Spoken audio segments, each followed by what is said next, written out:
Welcome to Good Morning Hospitality, your one-stop shop for the latest news, noteworthy trends, and thought-provoking discussions across the industry. From hotels and short-term rentals to all things travel and hospitality, you'll find each episode equips you with the information that you need to start your week. Join us on Good Morning Hospitality every Monday, wherever you get your podcasts.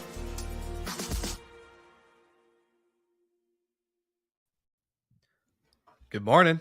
Good morning. Hello, hello.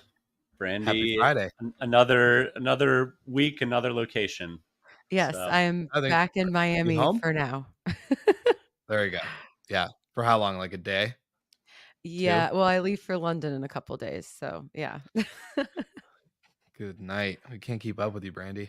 I know. It's been a wild couple months. Life of a busy COO. I love it. Love it. Glad that you make time for us on these beautiful mornings. You're the best part of my week. Let's go. Well, we are recording on, what day is it? It's August 25th. This episode is a bonus episode for all of our listeners. This is not our normal Monday show, but I'm excited because apparently we've been holding out on an amazing guest to all of our listeners for sounds like a long time. So I'm excited for this. You guys ready and amped up to have Jan on the show? Yes, the Senior Vice President of Lodging at STR. So excited to have you on. Which is also what do you call it? A underlying company? I don't know what the terminology. Part of CoStar. There you go. Awesome. Well, we're gonna welcome Jan Freitag on, and let's get jumping into the data. Jan, welcome to the show. Good morning. We are excited to have you on. As you and I kind of corresponded on LinkedIn, sounds like we've been kind of withholding an invite to you for a while. And so we apologize for that. When I grow up, I want to be like Jamie Lane. And he's been out there, being on your podcast. I'm like, okay. Jamie says the same about you. So it's, I feel like you've been a big inspiration for him, and you're the original data guru in hospitality. So super pumped to have you on and dive into a lot of the trends that we've been talking about on this show for the past 6 months or so that have been interesting to see across the globe. Some softening in some places, some driving up of rates in many. And yeah, we'll jump into it. Brandy, you want to kick off with your favorite Miami discussion? Yeah. So, we've been talking a lot about supply, and being in Miami, I'm a little biased. I'm seeing it every day. So here we're seeing a ton of supply on the STR side. It's having an impact, obviously, on pricing and revenue and all of that. So just curious what the hotel side in Miami is seeing. Yeah, very much the same, right? So year to date, supply is up 3% or so for the nation. Year to date, it's up 0.3%. So we have very, very limited new supply in general. The pipeline is sort of static, but Miami, Nashville, New York, Austin, seeing really strong influx, which then has implications obviously for occupancy. The other thing about Miami, of course, is that the run up in rate in 2020 and 2021 was just crazy, amazing, out of this world, unsustainable, maybe. So so room rates year to date in Miami are down all that 6%. Now an average room still costs $240, but that's the average, right? So in Miami Beach, in a 5-star property, that's whatever, 5 times that, maybe 4 times that. So we're just coming down to earth, I think. Isaac Colazo, who's the head data guy for STR, I'm doing the hospitality part on the CoStar side. He used this frame this as normalization. And I think that's a really interesting word to use in this environment where we see that the markets and classes and location types that sort of over-indexed in 2020, 2021, we did really, really well, are now coming down to earth, and they're not doing so well. So luxury ADRs are actually down, economy ADRs are down. But the property types that didn't do well, specifically upper upscale and downtown locations, are now coming back up to quote unquote normal. So Miami is certainly on the overachiever side. It's coming Yeah. down. Yeah, Well, it was Well- definitely the darling of COVID, wasn't it? Total. And I think the next thing we want to talk about is the international travel. I think we've seen a ton of Americans traveling to Europe, but it doesn't feel like there's quite as many global citizens coming to the States over the past, I guess, really since COVID. What do you see in the data there? Yeah. So my favorite data set is actually a government data set that I use all the time. You can Google it. It's called the I-92 APIS data set. Jamie and I talk about it a lot. So what it is the government, sorry, the airlines have to tell the US government who is flying. And so you can see how many Americans are going abroad and how many non-Americans are coming into the United States. And you can then, and this is a super slick interface. It's super easy to use. And the data comes out 6 weeks after the fact, which for Yeah. government is amazing. So it's part of the Department of Commerce. And whoever the intern was who built this is, deserves a raise. It's really, really cool, easy to use. But the point is, if you look at for the first 6 months of this year, same month compared to 2019, roughly 10% more Americans are going abroad, and roughly 20% less non-Americans are coming to the US. And I think we're seeing that on the coastal markets, East and West Coast. And we're seeing it in London, in Paris, in Venice, in Rome, where, the Americans are. And there was this article in the Wall Street Journal, I think in February or March, that basically for the high-end suites in Paris, there's like the American dollar propped them up. And those room rates were just phenomenal, for the higher end. Because Americans were like, damn it, I've been stuck in my kitchen for 3 years, or I've been to Miami or Colorado or whatever, and I'm done.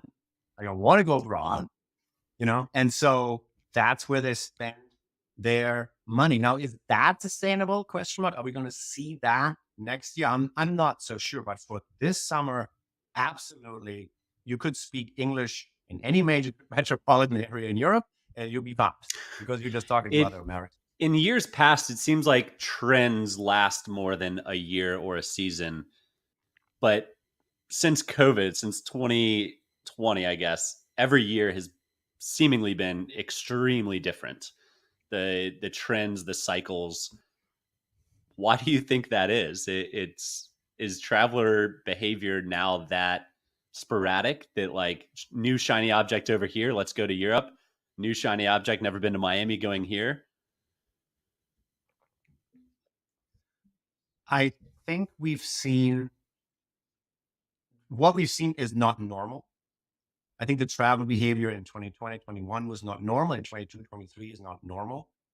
I heard this great quote at a real estate conference. The 4 most expensive words in real estate are "this time it's different." When you start investing I love that. into that, so I follow Adam Sachs from Tourism Economics that drives the CoStar forecast and STR forecast. And he's like, look, no, it's not ever really different. Yes, there are outliers year to year to year, but the long run trends are the same. So I would not extrapolate what we've seen the last 4 years and maybe even next year to mean quote unquote anything. I think we're going to go back to normal. The only asterisk I would put on that statement is about downtown demand from corporate transient travelers, because I honestly have no idea how return to office plays out in the long run. I'm not sure we're ever going to be back in the office on Fridays, but I could be totally wrong.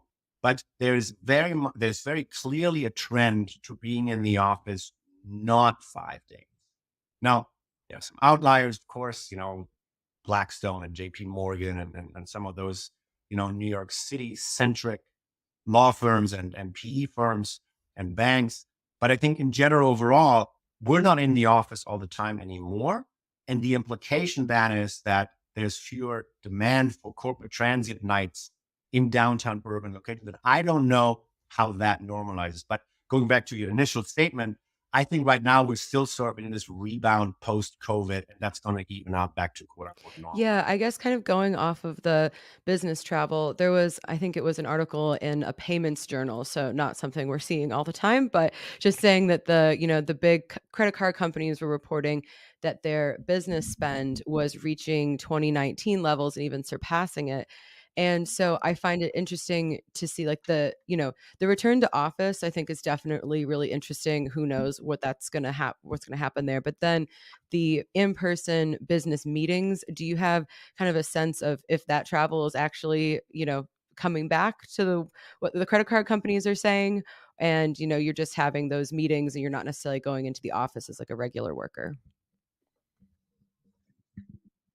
I am super bullish on meetings. I was in Phoenix yesterday to keynote a meeting with 300 meeting planners, and they're just busy, busy, busy.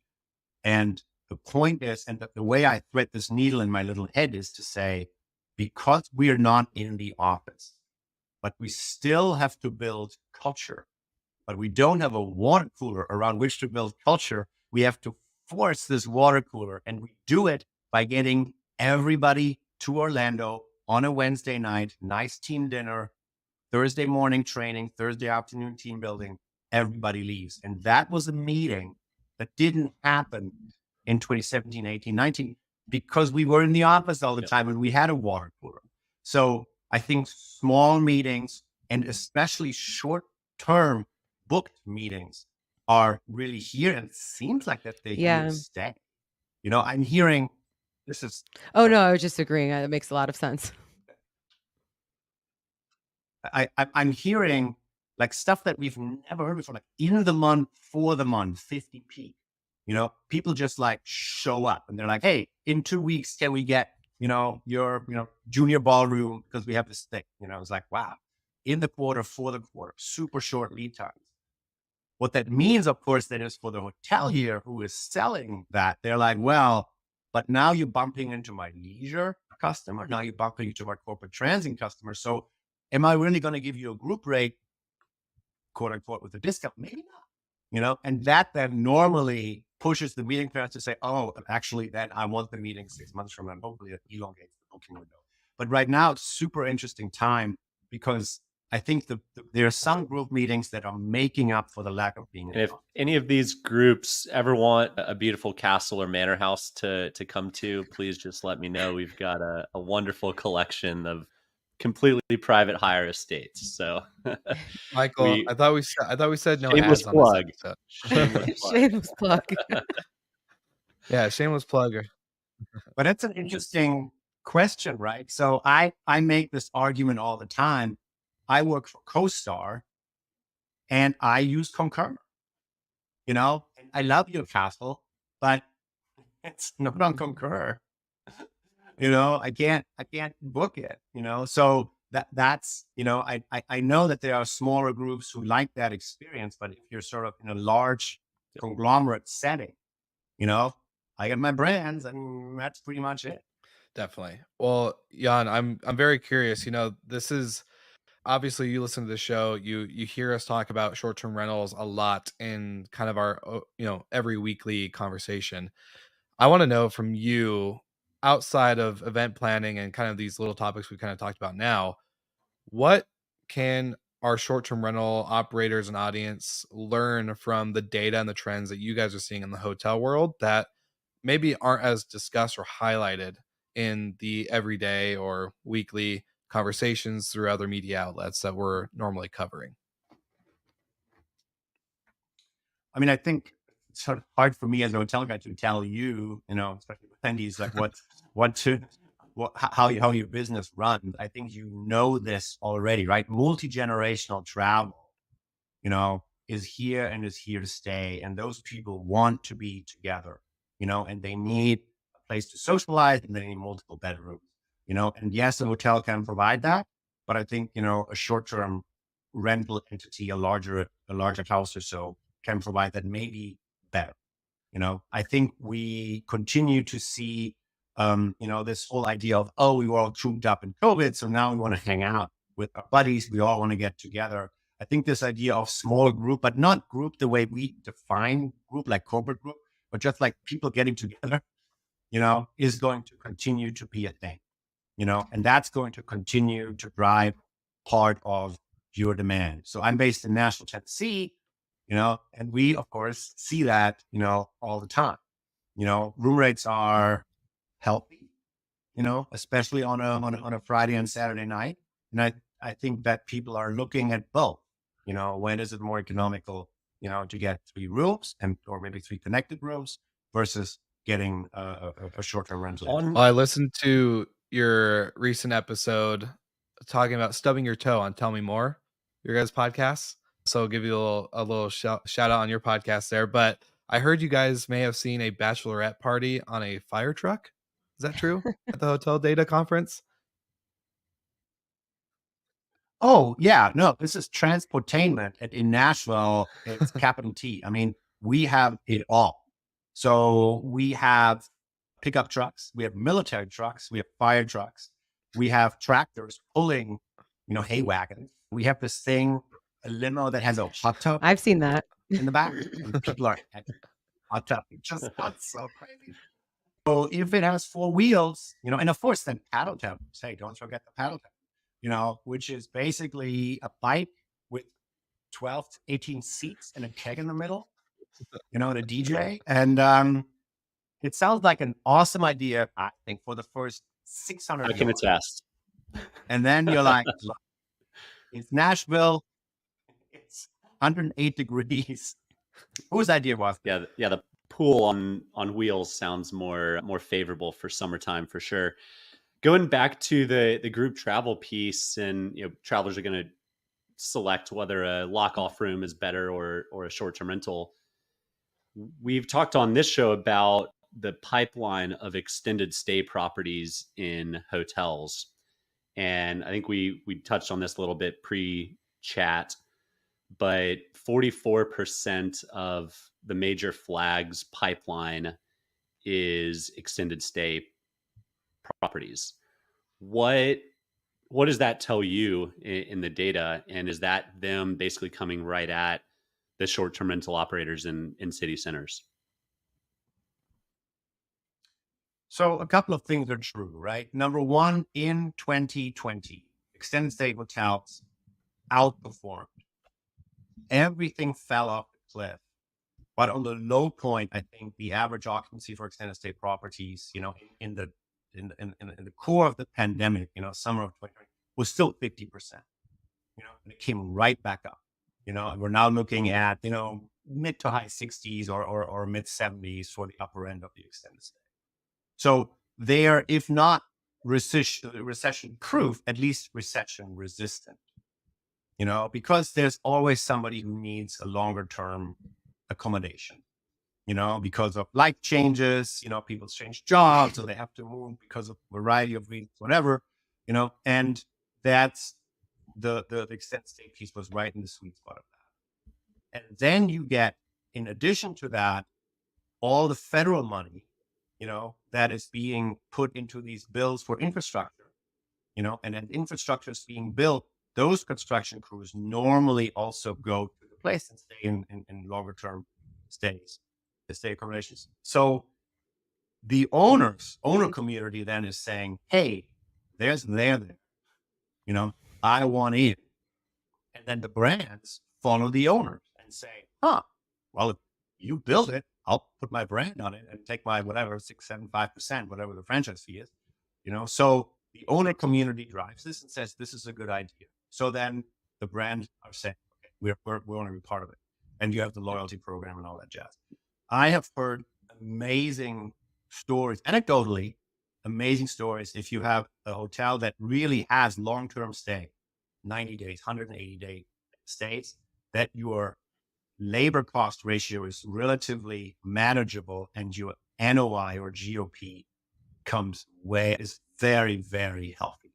If you don't have to clean the rooms all the time, if you only need one front desk person, if there's a grab and go behind the front desk, and that's it.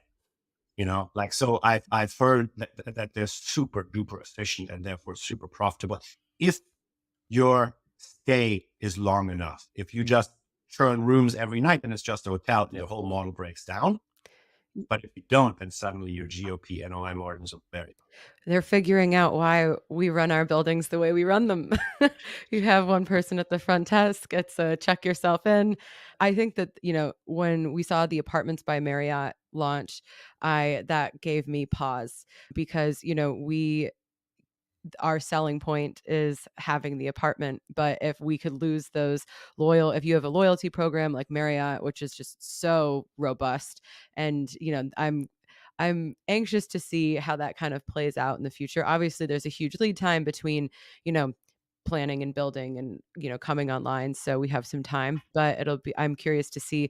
There's just this constant blend of the two industries. And so I think that is something I'm really fascinated about, is how, like, right now we're still differentiating like very strictly between hotel and STR and vacation rentals, but I definitely see in the coming years that all of that data will start to mix, because if you have an Apartments by Marriott, is that an STR or is that a hotel?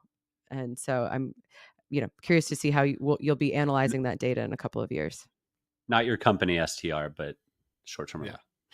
Yes, sorry. So confusing. I scolded Jamie Lane 10 years ago, when he was just talking about STR all the time. I'm like, no, you need to say alternative accommodation. There already is an STR. He's like, no. STR is the term we're using. So here we are. But I mean, with STR being owned by CoStar, maybe it's a little bit easier. So I totally agree with you. I think it's A, super fascinating, but B, blurring.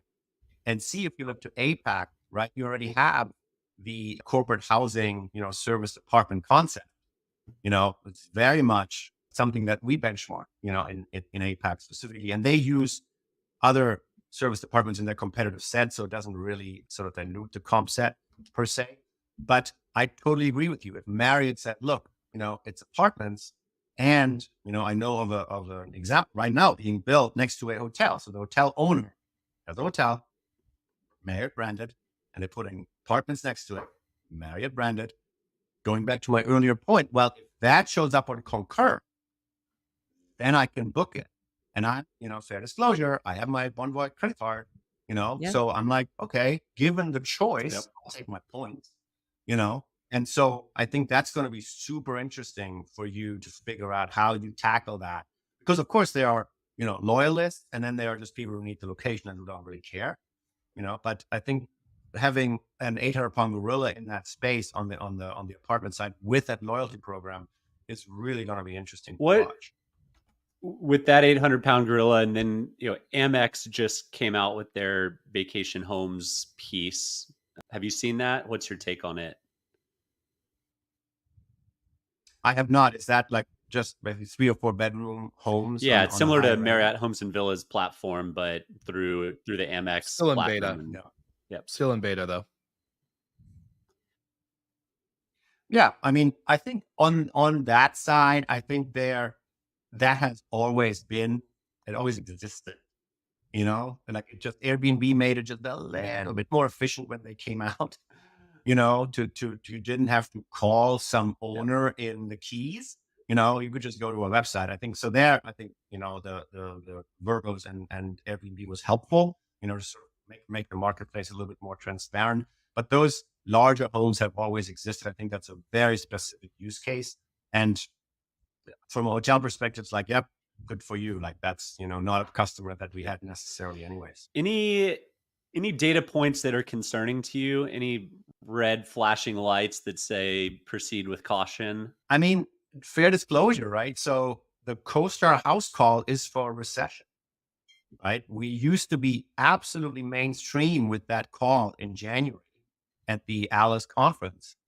And now we reiterate that call at the Hotel Data Conference that we're proposing based on what tourism economics is telling us. Adam Sachs is saying there's going to be a recession in Q4, Q1 of next year. And we are now the lone caller in the desert. It's no longer mainstream. That's an extremist view. Now, why are we saying this? A variety of reasons. But to me, the best anecdote about this is I have a counterpart called the National Director for Capital Markets, and he gave a presentation internally And he had this awesome slide where he took press clippings from the 70s, 80s, and 90s when people talked about a soft landing. How often they talked about a soft landing, and the Federal Reserve and the IMF talked about a soft landing. And then 6 months later, we are in a full-blown recession. And his point was that the term soft landing is an attribute of the recession. I mean, we are right there. It's all soft landing talk all the time. And he was just like, guys, fooling himself. He doesn't use those words, but that's basically what I heard. So very, very curious to see where we end up as the year runs out.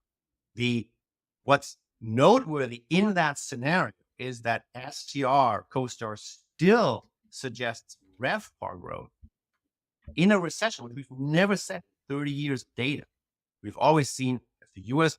economy contracts, RevPAR falls. This is the first time ever, if it's coming true, that GDP contraction and RevPAR growth. 4.5%. It's not, it's not So great, but it's not nothing. Let's play it out. A recession hits in Q4, Q1. Aside from RevPAR actually increasing by 4%, do new constructions completely halt? Does the luxury segment thrive and the mid market, really just get hurt? Or let's play this out a little bit. I mean, consumer spending will be curtailed. We have occupancy decelerating, Q4, Q1. The construction pipeline is already so muted. We have 150,000 rooms in construction. That number has stayed literally the same for the last 18 months or something. So when it stays the same, though, what that means is that the projects that are opening are being backfilled with some projects that are going from final planning to breaking ground. So it's not coming to a screeching halt, right? We are still seeing stuff getting done, for select owners with select regional banks who you have a long-term relationship. This is the fifth, name your brand, Comfort Inn that you built. They're like, yep, we know you. We love the location. We'll finance that at a much higher cost. But yes, you can still get this done. So I think the pipeline is what the pipeline is. New supply growth looking ahead is very muted and is not going to be a super big concern. I think as the American consumer sort of pulls back, will we see that maybe in the drive to demand on the weekends? Possibly. Luxury is sort of a funny animal, right? I think we've all seen how, agnostic the one percenters, or as, I read this great quote about the basis point. Like to the people on the, on the far side of the income spectrum, they don't really care how much it is. They just want the experience. So luxury is sort of hard to bet against. I think we've seen that in the pandemic and going ahead. I think, good. We will see the growth rates that we've seen. No, but is luxury fine yet? Yeah, everybody, likes a nice vacation, and if you can afford it, I feel like the difference in price is not important. You just want to get to that Amman or that Four Seasons or wherever you're going. Very true. Very true. Well, I'm curious. Yeah, like I don't know. Pipeline, I don't think would slow down obviously during a recession because it's already started, right? Like you can't really back up unless it's just like Brandy said. I think either on the pre-chat or early into the episode today, just kind of like an LOI, right? Like an LOI that can go away. Like that's retractable. Breaking ground and doing all this other stuff, not so much. Yeah, you can halt stuff, but that really just is pretty much burning money. So it'd be interesting to see how the traveler, because obviously during COVID, people were getting laid off. There was a bunch of the 2 weeks to flatten the curve type stuff. So people were just spending money out of boredom and necessity of the I don't want to be in my house anymore. I'm going to go drive 3 hours away to a glamping site or a nice apartment on the beach or a condo or whatever type of local stay that they can get, and in order to kind of have a little bit of a travel experience. So I wonder if we would see the same depending on how hard this recession is. Do you think it's going to be mild, big? Are you able to maybe give your foreshadow on that, or how Can you predict our? Yeah, no, absolutely. I mean, right? Should I sell everything? How much money do I need to have? Like, yeah. Yeah. It's such an interesting environment, right? You have super low unemployment. the inflation rate is coming down, and the consumers are still spending, and then you have credit tightening severely, which means people can't borrow money to invest in anything, and rarely they can't invest in what they can build, and you have global macroeconomic sort of gyrations. China's not doing well. There's a war in the Ukraine, and then you have this idea of a recession. So you have these sort of two very opposing forces, and the question is which one will come out, or will we see both somehow? I was giving a talk and sort of tongue in cheek, was just saying, look, this happy-go-lucky thing is a little bit like the Barbie movie, and the other side is a little bit like the Oppenheimer movie. And so we get this like Barbenheimer theme about the state of the U.S. hotel industry in the later part of 2023. So luck's going to play into it a little bit. Yeah. So, And the Fed. the Fed. So, Jan, we like to do a rapid fire with all of our guests. So just try and keep it short and simple on the responses, but pretty basic questions. Are you a beer or wine guy? Wine. Beach or ski? Plane or beach. train? I mean, plane, just because that's what I've never True. trained. Favorite hotel brand? Can't comment. I love them all. I like my little. Ho- But as I said, I mean, I have a trillion Black Bonvoy points, so probably something in the Marriott family. But that's just Fair enough. When you travel with your family, are you staying in a short-term rental or a hotel? Always. Always. Okay. I have visited. I can't even admit this publicly, but I've never. Never. Stayed Not in a beach rental, not a ski rental house, nothing. I have never rented. Now my in-laws have gotten us to places, where Gotcha. I was. So you've stayed in rentals. But I've never myself clicked the. Man, you live your Wow. brand. I love it. I love it. No offense either way. but Jamie's going to come heartbroken. after you for that one. Yeah, Brandy, perfect opportunity to invite Jan down for an Listen, experience. anytime you want to come to Miami or New Orleans, you let me know. All right. Wonderful. Well, really appreciate having you on. We'll let you off fairly easy on the rapid fire, but breaking news, Jan's never stayed in a short-term rental. So That's going to be the title of the episode. There you go. Never Yeah. booked. I've stayed, Never of course, booked. but I've just True. never. Semantics. So. perfect. I love it. Well, appreciate you joining thank us. you. Yeah. Thank you so much, John. Thanks for having me. I Awesome. really Well, appreciate for all of our listeners, if you want to check out more of Jan's amazing data, you can follow him on LinkedIn. We're going to tag him in the show notes, and he's got tons of great insight and knowledge. And of course, like always, we'll see you guys again next week.